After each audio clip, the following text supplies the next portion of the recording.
Welcome to the Seoul Patch Podcast, the podcast where three American expats explore different topics related to living and working in South Korea. With a combined 50 years of living experience in Asia, there are plenty of stories to tell. So, pop in your AirPods and make yourself comfortable. It's time for the Seoul Patch Podcast. But then, I guess for social networks, you said you wanted to. I mean, the first real social network was probably MySpace before Facebook. Right? Well, that's where this is what's so interesting is that there's something about Korea that I've noticed is that they might. The thing is, I don't know if this is just like kind of parallel thinking, like they both kind of came up with these ideas at the same time, because I'm not sure how old is MySpace? Was MySpace before 1999? Was it's it really quick to find out? I can tell you. I should have checked that, but I didn't do the research. MySpace from early 2000. That was the earliest. That's not helpful. Founded in 2003. Oh yeah. So okay. According to Wikipedia. So okay. So I'll really, wait for Ryan. I almost thought it was earlier. I thought it was earlier too, and I'll wait for Ryan to come back because this is really cool. So actually, I think Cyworld is what I would consider the Korea's version of MySpace. That's basically, if you want to think of like an analog, I would say that that's a good analogy, is to think of Cyworld as like Korea's version of MySpace. But Cyworld's a little bit older than MySpace. So that's interesting, because I know you were just mentioning that how Korea seems to copy other things, and I've seen that with different tech programs, and yeah, so it's interesting that it seems that Cyworld came out before MySpace. I don't believe that MySpace. I mean, it would be surprising if MySpace copied Cyworld, just because Korea in the late 90s wasn't that big yet. I think there were a bunch of I think the idea of this. Okay, so let's go before the SNS. Like what was happening between, like, let's say 1995 and 1999 was a lot of people were setting up their own websites. That was the I had my website. You had your own website, right? And it's just like all about you, and you could have pictures, but you had to have a certain threshold of knowledge to build a website. It wasn't like, actually, it was much more difficult at the time. Now making a website is a lot of pointing and clicking. When I was making my first website in high school now. But at the when time, I made my first website in high school, I remember I had to type out all the code for it. I still remember some of the code. It was like, if you wanted to put a picture in, it was blah blah blah blah, IMG SRC. I would have had an easier time getting to the moon than building a website, like considering how much knowledge I had of computers at the time. So well, your phone is multiple times more stronger than the computer they used to go to the moon. So right now, stop using it to look at cat pictures and make it happen, Jack. Right.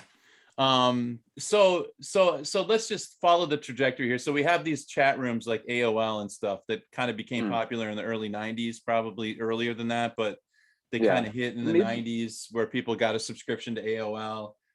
There are probably still a couple of people out there that are still paying like a monthly AOL fee, and they don't realize it. I think.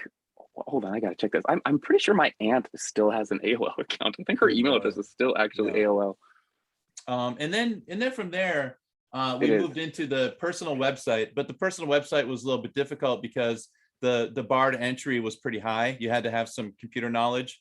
And so what Cyworld, and I think what a lot of these like Silicon Valley guys, kind of thinking guys and gals were like, how can we make a platform where everybody can have their own homepage, and you don't need to have the skills to build a website.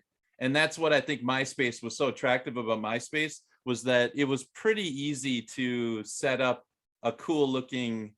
Do you remember, like, MySpace had kind of like you could choose like a black background? Yep. And I remember you could do quite a bit compared to Facebook, and I haven't logged into Facebook in a very long time. But yeah, MySpace, you could really customize, like, I think you could do fonts, you could do your background, you could do background music. It really pissed me off, actually, because even the threshold, like the bar to entry for like a cool MySpace page, it is like mine sucked compared to like a couple of my friends that were computer nerds. And I was just like, it pissed me off because mine was just trash.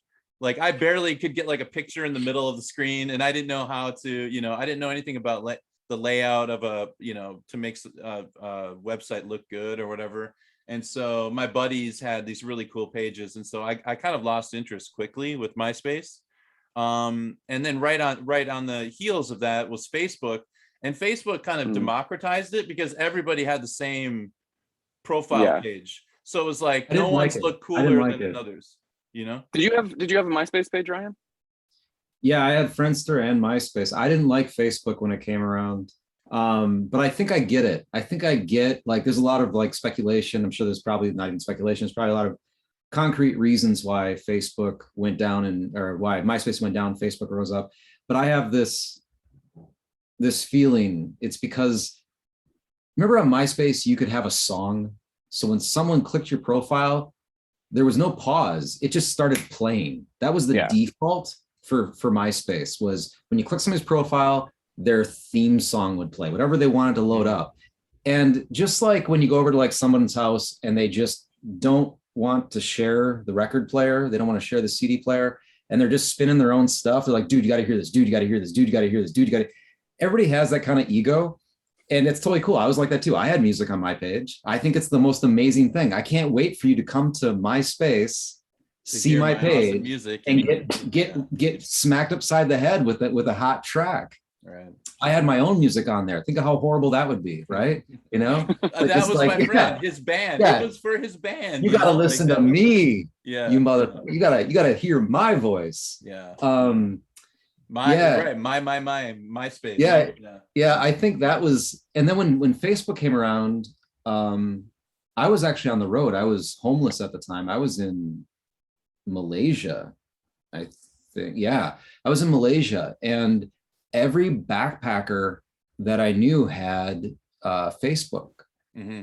And it was kind of like, this is at a time when there's no smartphones yet, and everybody's using the when you're backpacking, it's like you go to the internet cafe thing. The internet cafes, hostels have like, you pay per minute or whatever and they're slow, and it never works, whatever. But it's the one way you network with people. So it's like, hey, I just met like these Swiss people over here, and this Chinese guy over here, and where are you going to be next month?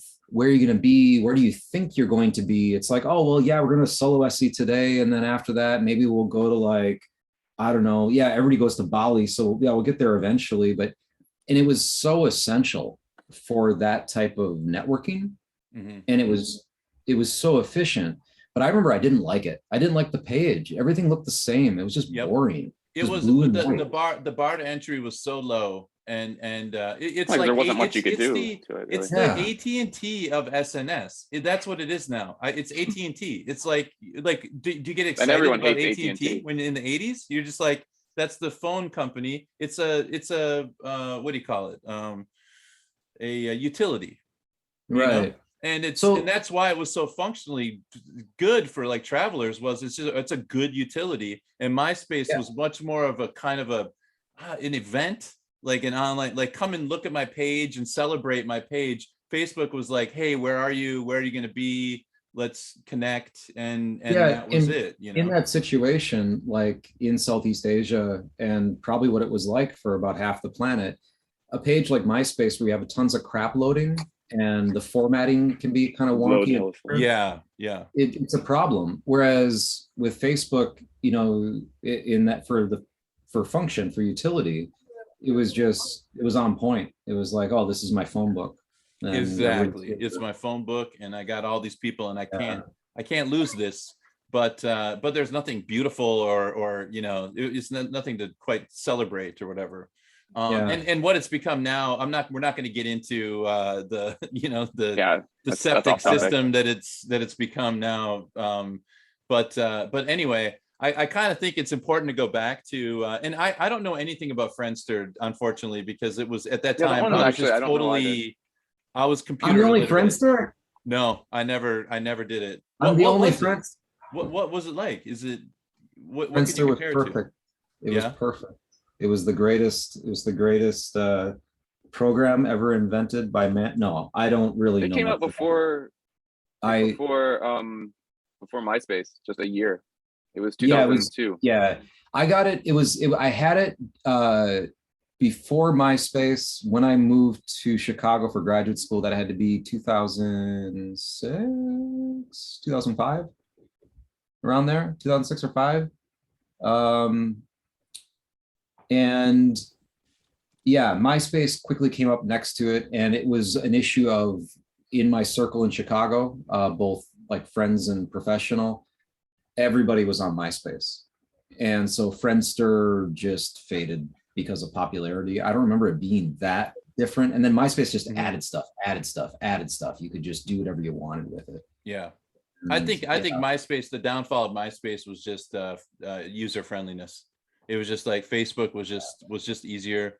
And it as far, I think people prefer the utility over, something kind of fancy schmancy or whatever.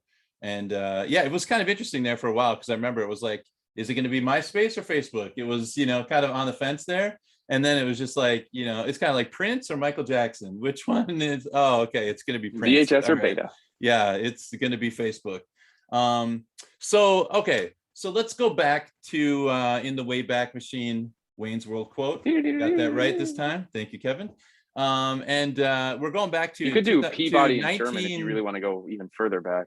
What's that? If you want to go even further back for the Wayback Machine, it was from Peabody and Sherman from the Bullwinkle Show. Oh yeah, that's way too back. Yeah. If my dad understands that reference, then that can't be a good thing for our podcast. Okay. So in 1999, and this is really interesting because I think we can draw parallels to Silicon Valley. In 1999, a student organization called the EC Club were working, the students at KAIST University. So KAIST, for those of you who don't know what KAIST is kind of like Korea's MIT.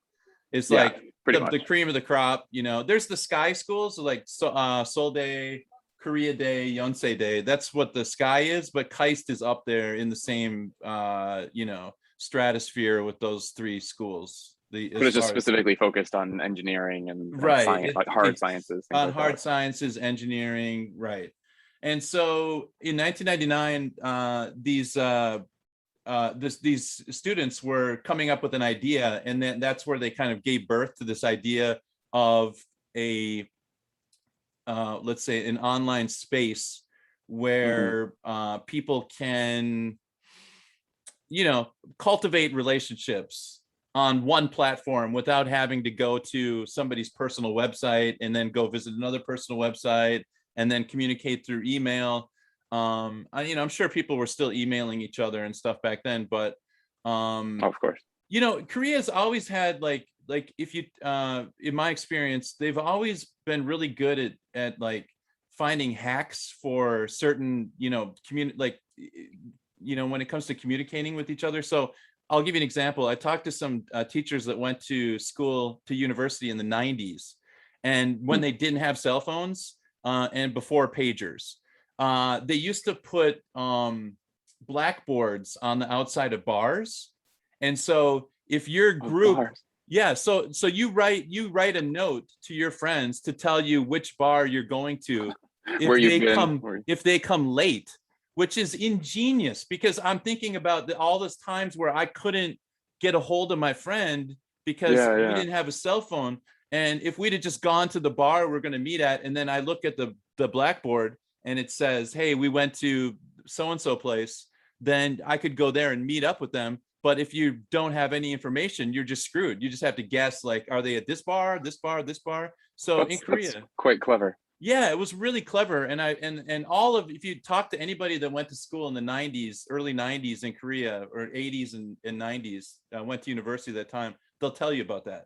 It's like, oh yeah, we had a blackboard, you put a note to your friends, and that was common. Once they got the beepers, they kind of created their own language. And so there was a lot of beeper communication. I never had a beeper because in the Midwest, you get dubbed a drug dealer if you have a beeper. It was the same in Arizona at the time, Yeah, especially for a young person. What would you my possibly friends are like, we're not beeper people, we're not cool enough to have a beeper, and too much I don't know, too many eyes on us if we do that, but or suspicion. So anyway, this was really kind of interesting that I'm thinking, that these Korean students were kind of thinking of this idea for a place where, everybody can kind of meet on one platform. And that's the same idea that I think MySpace had. And that was the same. And I don't really think that MySpace was ripping off Cyworld, or Cyworld was ripping off some, other, I think that it was just, that was the next logical step from personalized websites. So it's just like parallel thinking or whatever, it's not just like, it's not stealing necessarily. I think it's just like, seems likely. It's not like, yeah, wow, you really came up with the great idea. It's like, yeah, everybody had that idea, but who's going to execute it in a way that's going to be the most popular? And obviously Zuckerberg, won that, he won. But for a while there in the early 2000s, when I first came to Korea in 2002, everybody had all the Korean teachers had Cyworld pages. And I was just really interested. I'm like, what is that? Like, and this is, 2002, I didn't even have a computer. I didn't even have a phone. I was like, I had a calling card, and I used to use public phones to call people in Korea, which is nutty. For how long? The whole year. Oh, wow. Until I left. Yeah. I never had a phone my first year in Korea. And I did that for the first couple months, but then I got a phone when I after a couple of months of being here. Yeah, it was crazy. Like I was hard to find a phone that was still functional outside, because it just, there was everybody had moved on, but I was late to the game every step of the way. I came to Korea without a cell phone as well. And I remember using payphones. All of us, none of us. I didn't have a cell phone in the States before I came to Korea. I was late on that. It was unreasonable that I didn't have one. I had to get one directly. I think in 2002 you get away without it. I didn't have my own cell phone. In 2002, some people didn't have phones. Yeah. 2005, I think I got my first cell phone. Otherwise, we had a landline, or in all the houses I lived in apartments. Yeah. I mean, there was still pretty easy to get a hold of people. The people that I was hanging out with at the time were, coworkers. So we would just make a plan, and then everybody would just follow through on the plan. There was no need. It wasn't, we used to be much more plan oriented, I think, back in the day. At this time you have to be here. Now it's just, hey, I'm running late, or, it's just a different culture now. And, but I lived very well without a cell phone, just because all of my friends had cell phones. So even if I was the only one, as long as I was with someone, I could use their phone to call someone else. Oh, then you're fine. Yeah, I was fine everywhere I went. Actually, I think that happened a lot for me. That's how I survived for pretty much through graduate school going out, since I didn't have a cell. To bring it back to Korea though, so Cyworld was something that even that year that I came to Korea without a cell phone, that was 2007. And there were cell phones, of course. I had to go and get one. I got this little sliding phone. It was free, this little thing. And everybody had a phone. And Korea, even at that point, had really impressive cell phones in general. Everybody had kind of nice tech. I had one friend, he had a phone. I remember sitting with him, we were eating hui. So we're eating, the hui dinner. So it's raw fish. And I just remember this, we're all sitting on the floor, this long table, and he's got his phone out, and he was the tech guy. And everybody's crowded around him. He's across the table from me. Like, what are they looking at? It's a cell phone. He's like, what has he got? And he turns it around. And on it, this little tiny screen, really tiny, like not even 3 inches, by 2. It says it's the Google webpage. It's Google. And my mind was like, whoa, I've heard of this. Yeah. It's really a thing. And he's like, I'm like, you can actually just you can go online. He's like, yeah, on my phone. Yeah, I had that. That was like my phone before the smartphone came out, because the smartphone formatted everything, but this earlier version just put it on there, but you had to really it was very hard to put any type in anything and use it. I had shopping on my phone. I had a web browser, not like there was no Android, the OS, whatever it was. Yeah. But I could shop on my phone, but it was like, like the green text, basically, Mm-hmm. Mine. Soju, Yeah. make do. Yeah. Kamchi, bye. Doesn't, yeah. So I mean, let's talk about Cyworld though. So let's it's good that we did that background, because I think it's kind of interesting to set it up. But so Ryan, if you missed this, I don't know if you heard, but Cyworld started as a school project at KAIST University, so the MIT of Korea. And so these students were working on this project for something called the EC Club, and I don't know what the EC stands for, but it doesn't matter. But all the members bailed except for one guy, Lee Dong-hyung, or Dong-hyung Lee. He remained to pursue the project and taking the role of CEO from December 1999. So he was like, I have a dream to do this. I see this being something, he's like, and I think this guy is like an Elon Musk type character. Yes, Kev. Sorry. But it's you can kind of like the PayPal guys and I'm trying to think, like the Google guys and the YouTube guys, they had this idea, and there were other competitors at the same time. But for whatever reason, Cyworld is the one that hit in Korea, that just landed, and YouTube is the one that landed in the U.S. But it's funny that these ideas all started like Berkeley University, Stanford, Harvard, where Zuckerberg went, and so this story of Cyworld is kind of the same story, started at KAIST. Which is, I thought that was kind of cool. It was just like, so what do you guys think? What do you guys think? What do you think derailed Cyworld? Cyworld had a big. What was Cyworld a bit more though? Before we get into the ending. Yeah. No, I've got the whole. We'll go through the whole thing here. So whole lifespan. I remember when I got to Korea in 2007. I remember Cyworld still being a thing. I never got one. I think I got close to signing up a couple times, but just had problems like making a Naver account or some bullshit, and so just was like, I don't need this. This isn't important. But I remember a few friends of mine had it at the time, and I remember some of my students, even though I was teaching, like a couple of the middle school students that I had mentioned their Cyworld. I was like, what the hell is Cyworld? So that's where I learned about it, but it wasn't big enough that I ever actually made a page. Did you make it? No, I never. Again, I was computer illiterate. Up until I would say probably 2006, where I started like my friend kind of taught me how to use a computer, how to use the internet, how to it's really sad. Like I was 27 years old, and I like had my computer was so slow, and my friend was like, "Do you ever try like running like a virus scan on your computer?" I'm like, "I don't know what I don't even use it." And he's like, "It's so slow," and he fixed it up for me and got it all kind of running. And then he's like, "You can you can download music, you can do this, you can do that." And I was like, "What? This is crazy." I remember we downloaded Skype when it first came out, and I was talking to the other teachers in my Hagwon through Skype. And we even had Skype parties where we would just drink alone at home, but we're on Skype together. So we're talking. You were quarantining like 15 years ago. Yeah, I was born. You went like from being like behind the times to being ahead of the times. Like instantly. Right? I was just. Wow. I was just preparing for for COVID. Korea should have come to you when this went down. Hand in glove, man. Yeah, I was way ahead of my time. I'll hurry through the Cyworld stuff because it's probably not that interesting. But in 2009, Cyworld had around 32 million users, and the population of Korea is 48 million at the time. So think about that. Wow.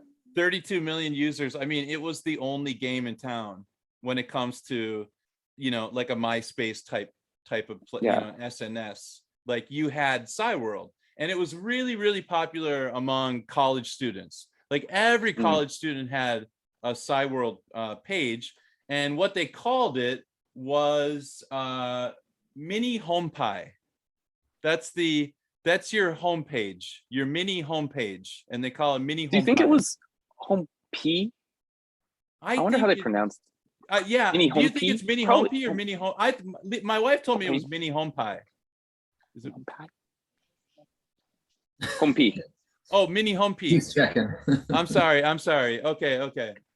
I'm sorry. Minihomepy. That's funnier anyway. Yeah, it does sound funnier. And by the way, Cy in Cyworld does not stand for cyber, which is kind of interesting. Really? Yeah, it's not cyber world. It's actually Cy in Korean means between people. So it's like, between world. So it's all about connecting, connecting people through this one platform. And you can visit other people's homepage. Now, here's where I think the Korean element doesn't necessarily translate so well to other countries, I think, is because Korea's really, really loves cute little characters, and I think that comes from, Japan is the same, right? Like Hello Kitty, Pororo, and all, even look at the police station. What does the police station look like? It's got a little character cartoon guy dressed like a cop. Could you imagine that in I don't know, down Brooklyn? Go to the police station. There's this is off topic, but our university. Have you seen our university's new dragon logo? They made it 3 or 4 years ago already. No, but it's this really cute little dragon guy. Yeah. Any university in the States, we've got dragons and bulldogs, and my university was a lumberjack, of course. But all of the logos, models, it's always a badass lumberjack or a lion that's gonna tear your face off. And here, our dragons are pretty fierce fucking animals, right? Or mythical creatures. And our dragon is this little cute dude with holding a banner, waving it around. Yeah. all buddy. Yeah. There's literally by my house, there's a place called Farmland, and the little character is called Hilly.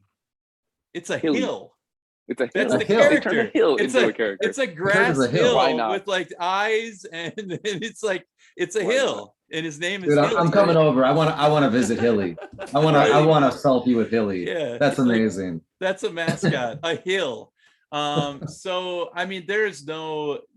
So that's a really an attractive element for, I think, Korean culture. They just love that. So what you do with your Minihomepy, sorry, I got to pronounce it right, is you could decorate it and kind of build a room, and you can move furniture around, and you could create an avatar, which was your avatar. Okay. And so this is way ahead of its time, it was man. A room, it was an really actual, cool. Yeah, cool. It was 2D.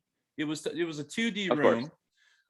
Wait, you're looking at it from the top, I assume. Yeah, probably. You're kind of looking at it. You know what it reminds me of? It reminds me a lot of my daughter plays the game Animal Farm. Okay, so it's isometric view. Yeah, but a much less sophisticated version of Animal Farm or Sims, kind of like Sims. Yeah. A lot like Sims. And so it's 2D, but it attempts to look like 3D. It attempts to look right. You see the corner of the room, and then you're the fourth wall is your monitor, your screen. So you're kind of looking into this room, and you can decorate it however you want. You can move the furniture around. So it's kind of you can make it into a bedroom. You can make it into a dorm room or whatever. And the really cool thing is you could invite a friend, another avatar, to come into your room. So that avatar could hang out in your Minihomepy, and you guys can chat. I kind of want to make this now. It sounds awesome, right? Isn't it really cool? Yeah, it's a no-brainer. That's a $1 billion idea. I love it. So how did this fail? Okay, so let me just find. I've got my notes here, and I just want to make sure. There was a point where So Cyworld, my wife, before we talk about failing, I was talking to my wife a little bit about Cyworld earlier, because she was like, "What are you talking about tonight?" And she was like, "Oh yeah," she was surprised that I still knew it, because she thought it was already dead about the time that I came here. But she was saying that everyone had one at the time, and because you were saying it's similar to MySpace, you could put your background music up, right? Yeah, and she was saying that there were a lot of songs on there. Yeah, she was saying that there were a lot of songs that kind of became popular because of Cyworld. There was one song that she started singing, and I'm not going to sing because that's how we lose all of our listeners. But there was a song, and she was like, "Oh yeah, that song is known from Cyworld almost more than it was known for the song, like just, you know, being released on the radio. So I mean, because you were saying so many people and so many young, you know, university people at the time were on Cyworld, that's how music spread, I guess, or at least in some way, that's how 100%. culture was spreading. 100%. It was the heart of the culture. Clubs, you know, anyone who was anybody was on Cyworld. If you're not on Cyworld, you're not down with, you know, what's going on in the culture. Now the Minihomepy or Homepy actually saved Cyworld, because before that, before the Minihomepy, the company was running a deficit of 1.5 billion won, so it's about $1.5 million. It was because it was more like a website that just allowed people to contact each other. That was it, you know. And then you'd make an appointment to meet offline, and that was kind of it. That's why I was talking about the Blackboard. It's a lot like that Blackboard idea, you know, just like how can we get together, how can we meet?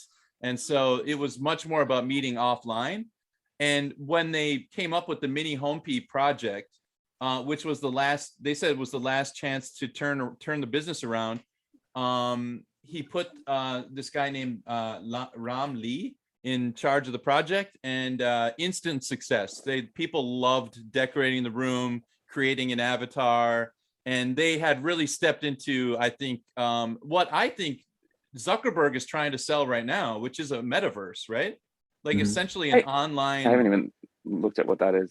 Well, I mean, this is what that's why I think Cyworld is kind of a victim of its own being too early, like it was too much too quickly. Like it was ahead of its time, which is, you know, kind of sad, because it's like they just landed on these amazing ideas, but it was, I think people were just not quite, maybe the infrastructure, the speed of the internet tools to put into place. Yeah, like if they had the tools that they have now, the thing we'd probably be wearing, you know, goggles and having this podcast in some kind of virtual, you know, space or whatever, or we could if we wanted to.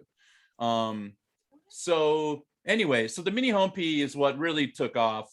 And so they actually came up with this idea, a money-making ideas, to sell a currency where you could buy things to decorate your Minihomepy, your homepage and stuff. And so the funny name is because we talked about this before. They called it Dotori, so acorns. That was the currency. That's what you would buy. I knew this. This. Yeah. I was thinking Choco. Like I couldn't remember what it was. Dotori is right. I was wrong. It's Dotori. Yeah. You could buy your Dotori, and you could decorate your Minihomepys. And they said the features include, you could change the background. You know, they have you know, history, profile, photo story, background music, photo album, diary, bulletin board. Those are all the things that you could that the Cyworld platform did, and then you buy the Dotori to like buy different outfits for your character, and you know, etc. and things like that. Probably different background skins you could buy with the Dotori. So everybody's got to have like a cool skin. You don't want to have the default.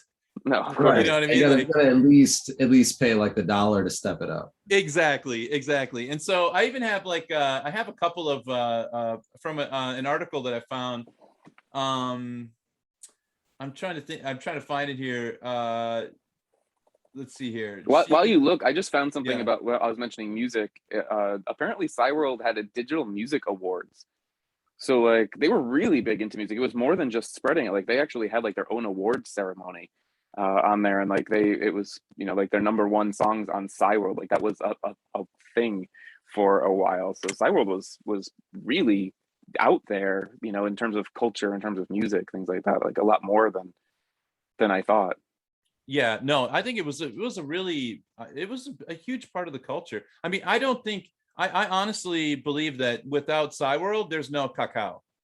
Like it's just like it's really like they built. I think Kakao was kind of built on the house that Cyworld built. You know, like or built on the you know, framework that Cyworld was built on. I mean, maybe I'm sure the Kakao, you know, creator would disagree, but it does seem like it does seem very much like, because it's all about those cute little characters, the emoticons, all of that kind of stuff that people really connect with in Korea existed on Cyworld first, you know. Decorating your, you know, creating these little avatars and things like that. And so that's I see as a real interesting connection between, like, you know, what Kakao is now and what Cyworld was. You know, we talked about the Minihomepy, but we didn't talk about the Ilchon, and like the 1000s. Is that? Yeah, I don't know why they call the Ilchon. If I just read this, okay. Members had to become Ilchons in order to gain access to each other's Minihomepys. So you had to invite, you had to become an Ilchon with another person. Now, I don't, what does Ilchon mean in Korean? Does that have a meaning? Like, I mean, well, it means 1,000. It means 1,000. Il is pretty much always one. Chon could also be heaven or like the sky, but Ilchon, I'm not sure. Keep going.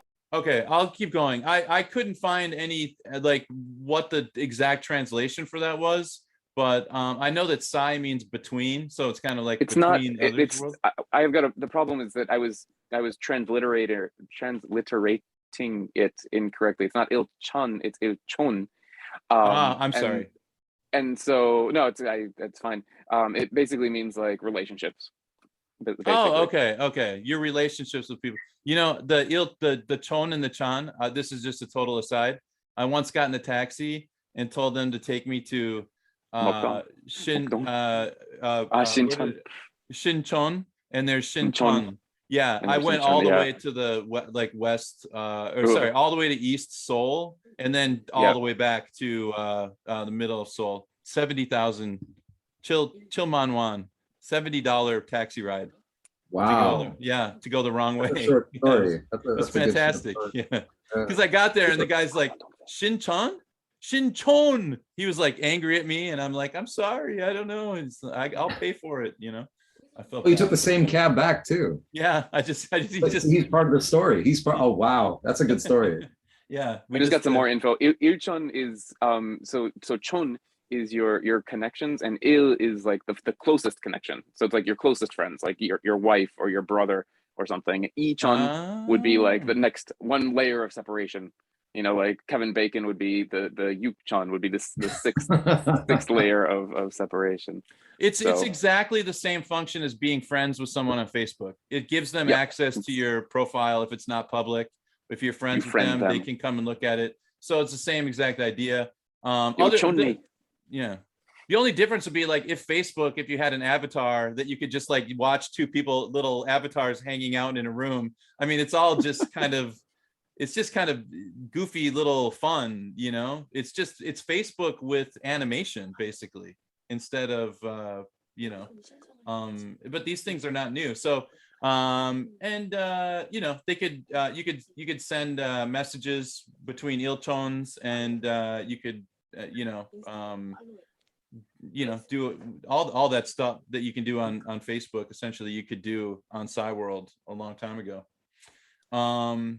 And so so it thrived for years, and it peaked around, I would say, 2009, 2010, 2011, and then what happened was, you know, what kind of killed the Cyworld, I think, according to the articles that I read, was the smartphone. Is that checking Facebook? Like it was Facebook, it was, you know, it was the popularity of Facebook, and I don't know if Instagram was around. No, that was before Instagram's time, right? Because Instagram is probably isn't it? A few years after that, right? Yeah. So, but it was like, but people just found like on my smartphone, it's a lot easier for me to look at Facebook and communicate with people and do kind of the same functional things than Cyworld. Cyworld was a PC platform, and I think that was probably behind on their mobile game. Exactly. I don't think they saw what the mobile game was going to become. And so they got left behind and they tried to catch up. But by that time, it was too late. Everybody jumped ship and they were just like a puzzle to me, though. It still seems like a puzzle. Like, I get that. I get that point. Like you're saying, like, yeah, they didn't transition, right? Mm-hmm. And what I picture is, okay, yeah, you've got this thing like Facebook is coming in like a tsunami that the globe is using. Korea is very outward looking, and especially with tech things. And this is what everybody's using in New York and Paris and London. This is what we're gonna. The adaptation picks up, but that narrative breaks down when you consider that somehow, out of all of this, Kakao. I know. So how does that happen? Like, Kakao is so ubiquitous here, and I still don't understand how they managed to do that. Is it just because their interface, they had a better Korean keyboard interface or something? Is it about language? Because I freaking love Kakao. Bulldozed. Yeah, I love Kakao too. It's so much better than any other app messenger app I've ever used. My family, I feel like I might have said this in the podcast before. It's worth repeating though. When I came to Korea, I adapted Kakao so quickly. You have to have a Kakao account. If you don't have a Kakao account, you're just not connected with anyone here. It's just, that's what everybody uses. And my parents got their first smartphones while I was living here. And we were struggling with like Skype, and we had some difficulties. My mom was like, "What do you use?" And I'm like, "Well, there's this app called Kakao." She downloads it. She gets my dad to download it. I have 3 sisters. They all download it. Their husbands download it. And now for all of my family, Kakao is the family app for them. So when they click it, it's only family because no one in the States is using it. And that's the same with my family as well. Actually. Yeah, right. And the emoticons is such a shorthand, like the sophistication of the emoticons is what I think I like about Kakao, is I can always find some emoticon to really express a certain emotion, like a nuanced emotion. Yeah, just a we'll talk about face Kakao and a sad face in more detail as well, of course. Mm-hmm. Yeah, and it's like 3 little characters bowing down. The one that you send often, Kevin, or whatever. They're quite sophisticated little characters. Like, they're not, and I think that is very attractive to Korean people.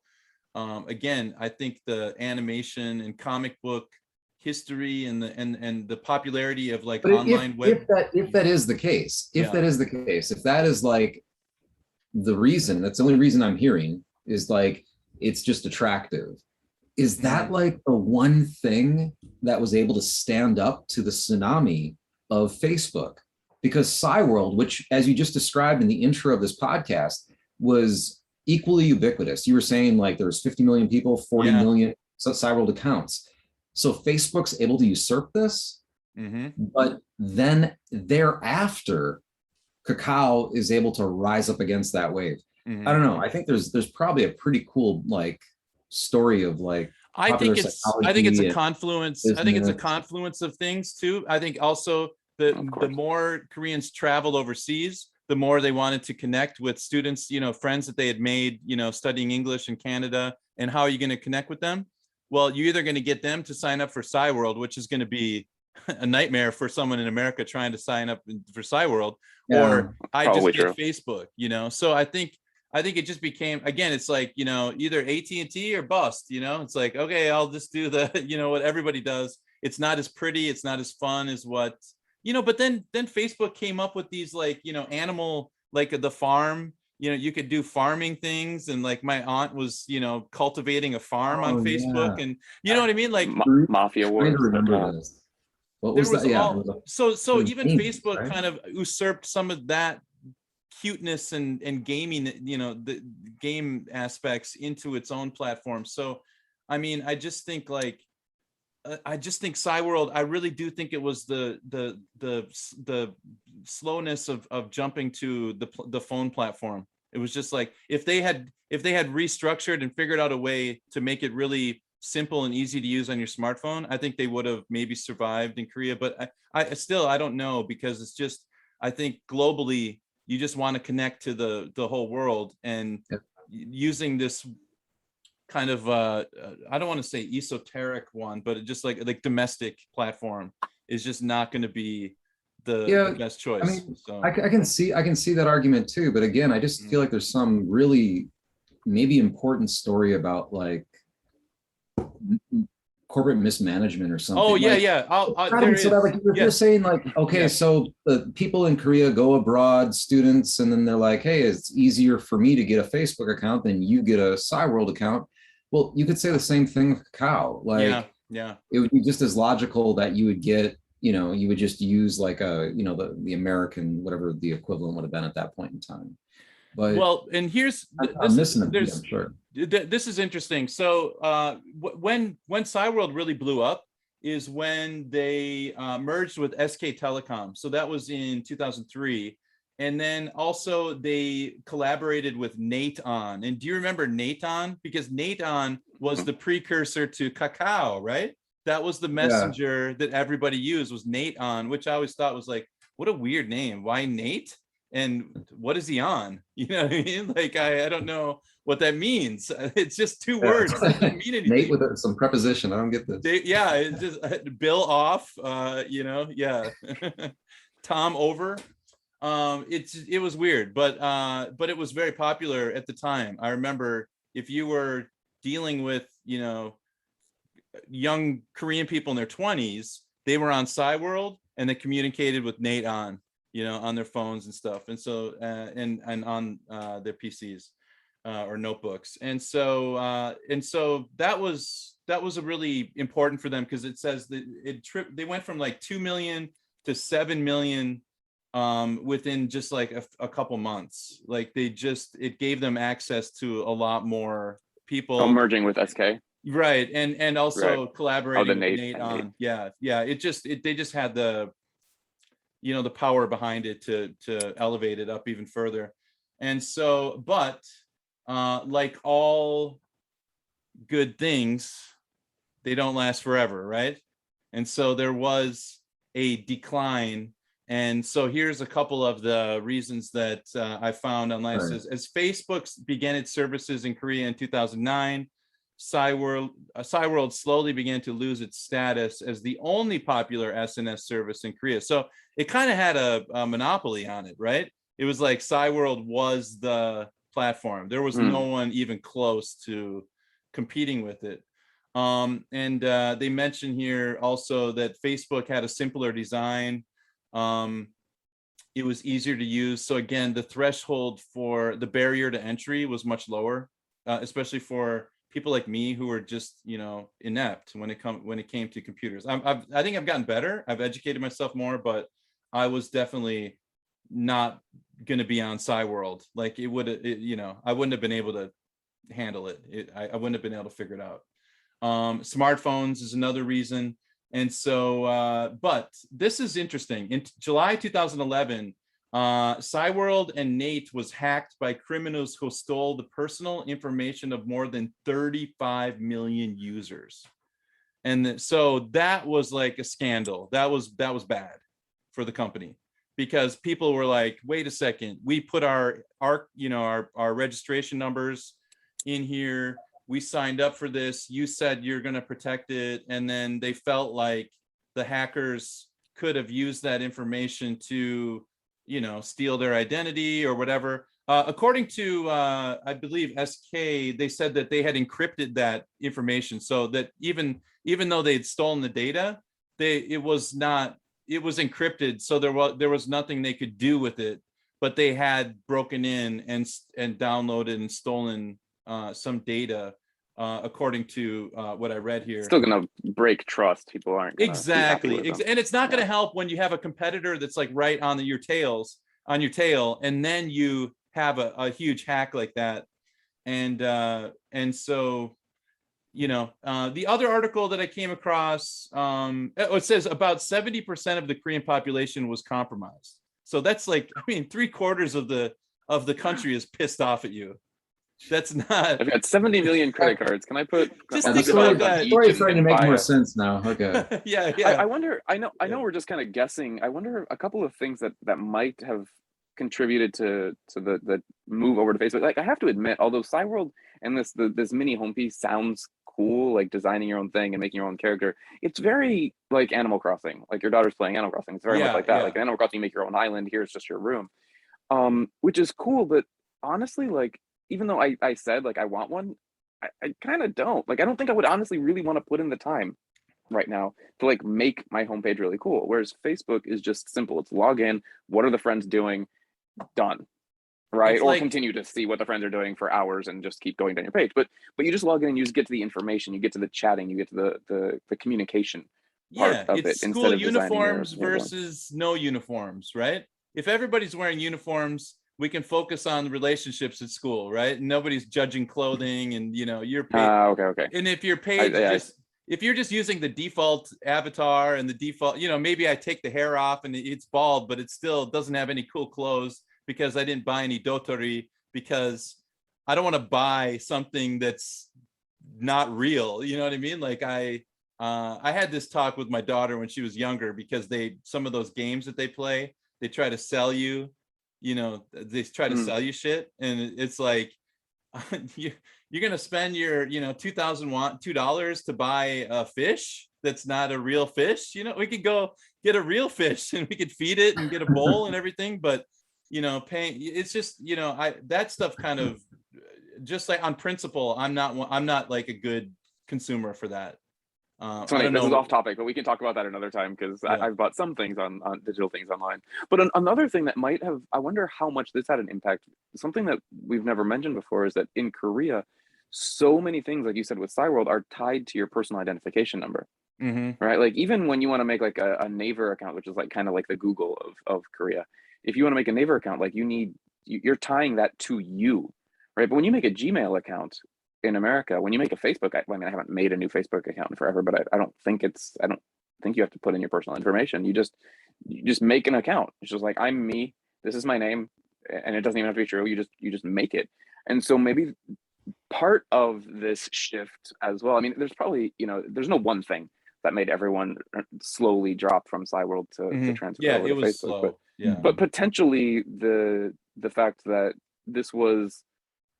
it could be an anonymous thing as well, whereas Korean internet doesn't really have that as much. There's no anonymity. That's a really big one. I didn't think of that. You can't discount that. That's huge. Mm-hmm. That's got to be huge. Even if it doesn't. I mean, Facebook isn't supposed to be anonymous, and I mean, the idea is sharing your personal information and everything, but you don't have to. Even if you are sharing your personal information, it's the fact that you're not connecting it to the government and being like, "Yo, this is me." Right, and like, even if only like 20% of current Cyworld users or whatever, current Koreans that are considering getting a new account of some sort, whatever, even if just a fraction takes the moment to say, oh, there's no consequence, there's no liability, there's nothing on the line, I just sign up, it's free, it's nothing, they don't even want your ID. Just even if it's a small fraction, it might be enough to create a critical mass where it's just like, it's the smart way to go.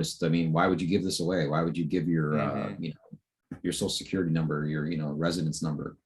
You don't need even if they do get hacked, what are they going to get? Exactly. It's like, it's way more secure.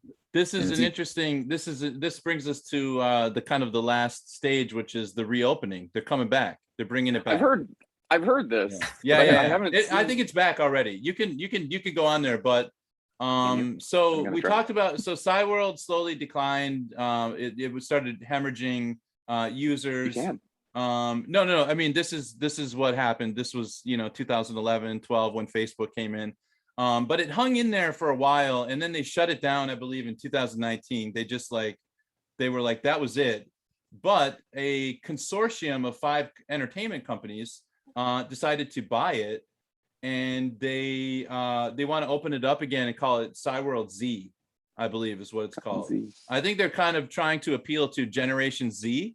But right now, the people that are attracted to it mostly are people my age, like 45-year-olds who used it in college, right? And they're like, I want to see those pictures, from our clubs and everything, because all that data is still there. They still have all those pictures. Nice. Yeah, so you can go back and sign up and open your Minihomepy and see stuff like that. There is a fear of cyberbullying, especially for celebrities who may have some unflattering pictures. Like, no, I'm not talking like when we talk about like a Korean scandal and an American scandal. You're talking about like a kid in like middle school with braces or something. Well, no, but I mean, just like in Korea, I once read an article. I was like, there's like, oh my God, it's a scandal. This boy band a singer was seen holding hands in the park with this, K-pop girl group singer. And I was like, and what did they do? Did they murder a homeless man and then throw his body in the Han River? Like, what's the scandal? No, that they held hands. That was it. Like, that's a scandal, So you know what I mean? Like, they're like what they're worried about is like maybe some pictures of maybe drinking underage, smoking a cigarette or something, 20 years ago. And, the actors who are very famous right now, people that are in like Squidworld and stuff, or Squid Game, would have been probably on Cyworld in university.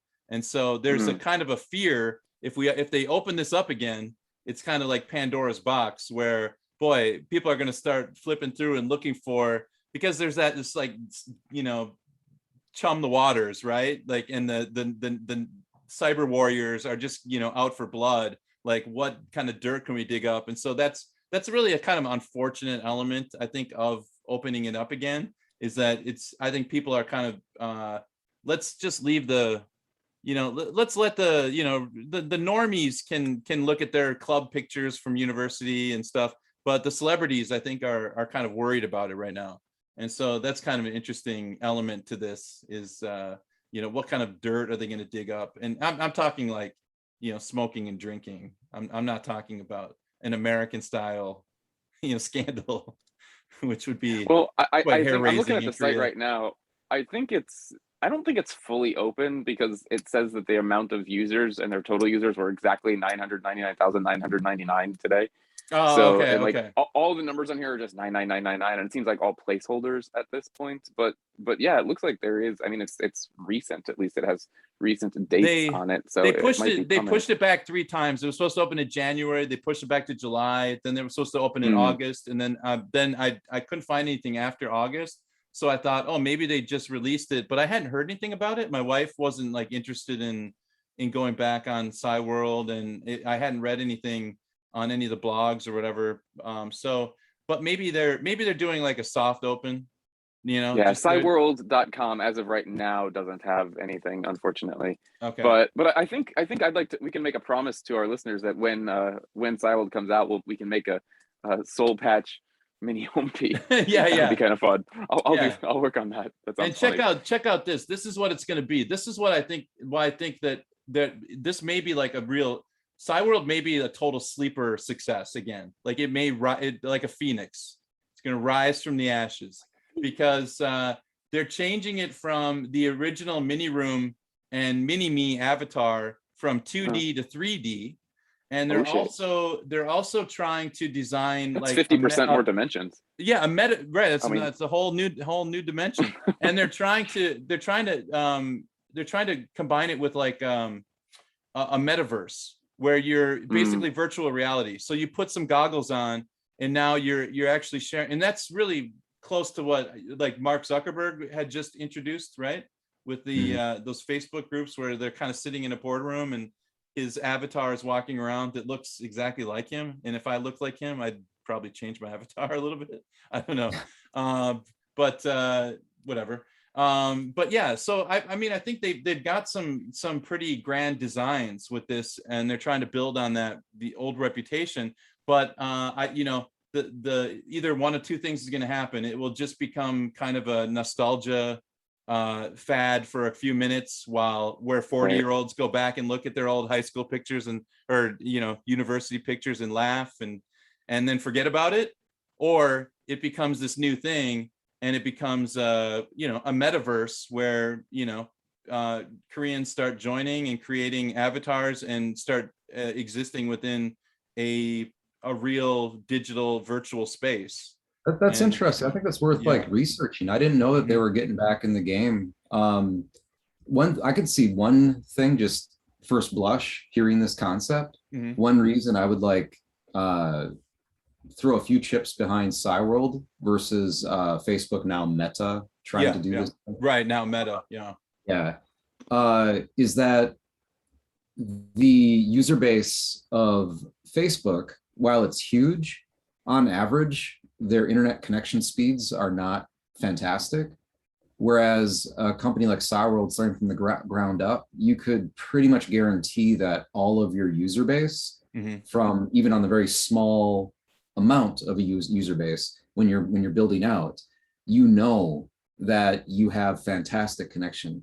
Yep. Like on average, Korean connection. 5G, and probably right. It's going to happen here faster because we have a denser population. As I understand 5G, you have to have a lot of relay stations, right? It has to be really dense.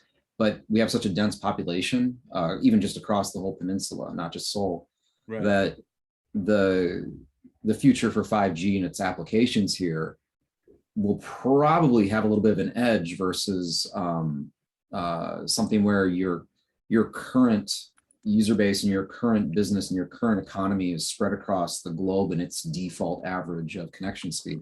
So there might be something there. That's pretty exciting. I just read an article today, just while I was just looking at my phone, and Seoul Metropolitan, the government there is creating a metaverse for, like, you can go to City Hall, a virtual City Hall. You can even file a complaint virtually through this metaverse. So that's the first thing I'm doing.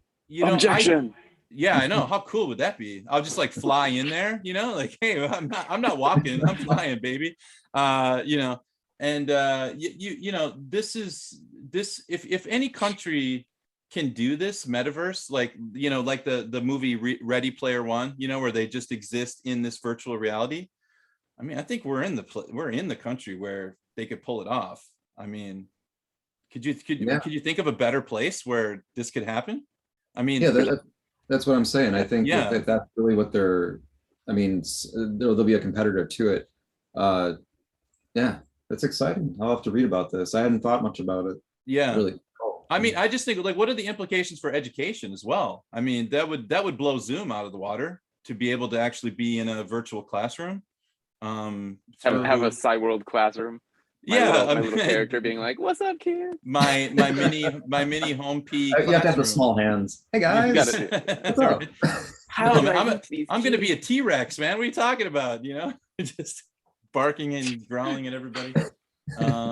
No, man, it's really interesting, and I do, I'm kind of cheering for Cyworld. Just personally, I hope they do resurrect and take over again, because I think it'd be awesome. It'd be really cool, and we don't have to listen to any of our uncles or aunts talk about Donald Trump on Cyworld. So we could all use more cute characters in our lives in general. Yeah, we could all use more cute characters in our lives. Guys, thank you for listening to my little the Cyworld spiel. It was an interesting look at a company that I hadn't thought about in probably 10 years. So and next week we'll stick with the tech, and I'll try and give us some info on Kakao, because we already got into that a little bit. Oh yeah, that would be right. That'll dovetail nicely with what we're talking about today. So stay tuned if you want to hear a little bit of the history of Kakao next week. So you guys know where to find us. We're on all the major platforms, Stitcher, Apple Podcast. If you can do us a huge favor, a huge solid, leave us a good review on Apple Podcasts. Give it, and if you are watching us on Facebook, on YouTube, go ahead and smash the like button and subscribe. We need some more subs on there. And let's see what else. You can always go to our, you can go to our website, which is theseoulpatch.com, SEOUL. And we also have an Instagram up and running. So I've got the Instagram account, and I'm going to start, I don't know what you call that, like live streaming, I guess, a little bit. So we'll do a little bit. I'll be doing some live streaming on the Instagram page as well. So nice. Yeah. So we're all good. All right. Yep. See you next week then. Yeah. Thanks, guys. We'll see you next week. Later.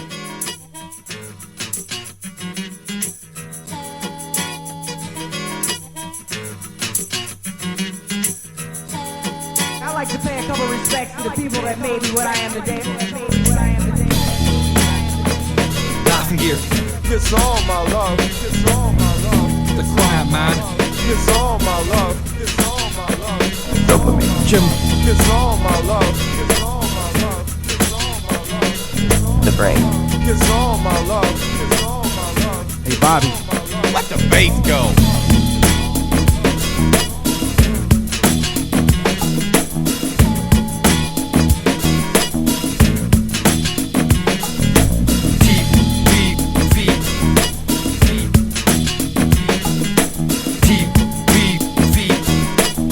Call me an eater, call me a dominant.